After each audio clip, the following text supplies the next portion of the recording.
Guys, I'm back here in the garage at the farm right now, and a lot of different things going on in here. First off, in the background, we got an 87 Mustang GT T-Tops 5.0 just sitting there ready to be driven. Other than that, I do have 3 vintage 2-stroke machines sitting right here. Okay, this is the 86 Tri-Z, which I hit the deer with. Miraculously, it didn't suffer much damage, except for a broken coolant bottle,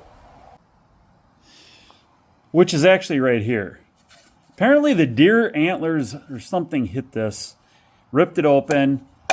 I looked around on the Facebook groups and whatnot looking for a replacement, a used one or a new one. And the guys out there are nuts with these parts. They think they have gold at this point, but there was an NOS one out there and a guy wanted $525 for it. I said, screw that. Looked around a little bit and found somebody 3D printing them, basically. Exact replica, $75. So don't get ripped off by a lot of these guys out there. There are other options. I need to put the clutch cable on it because that broke. And then I am waiting for a connector there to put the muffler back on. And that's all that happened with that Tri-Z after hitting an 8-point buck on a 3-wheeler. How many people can say they hit an 8-point buck on a 1986 Tri-Z in 2025? Nobody. You're talking to the only guy. Over here we have the 86 TRX 250R.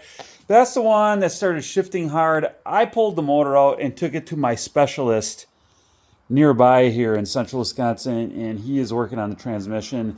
And as soon as that's done, we'll get that thing put back together. But this is a very, very minty machine. Very, very nice. Now over to the 250R, the ATC 250R. As I was trail riding it the other day, it got a flat tire. And this is because it was running the original Pro Vector tire from 1986. You know, you can still see there's actually still some halfway decent tread on here, but it just, there's cracks, dry rot in it, and I think that was too much for it. So, what do? You look online.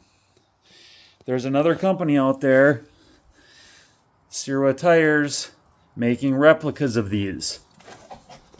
And this is a replica of that tire. Couple differences.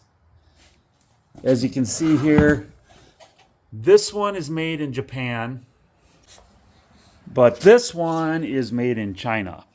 It actually does say it on here, but I think it gets covered up by the wheel. I know it's made in China.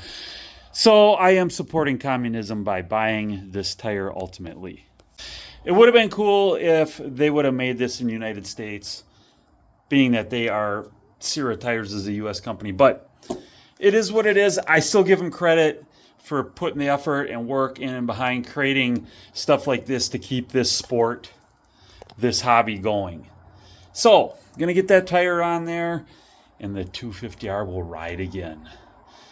TMD just checking in with you here on the ATV videos for you vintage 2-stroke, 3-wheeler, 4-wheeler lovers. Thanks for watching. Please like and subscribe, and remember, always keep it real.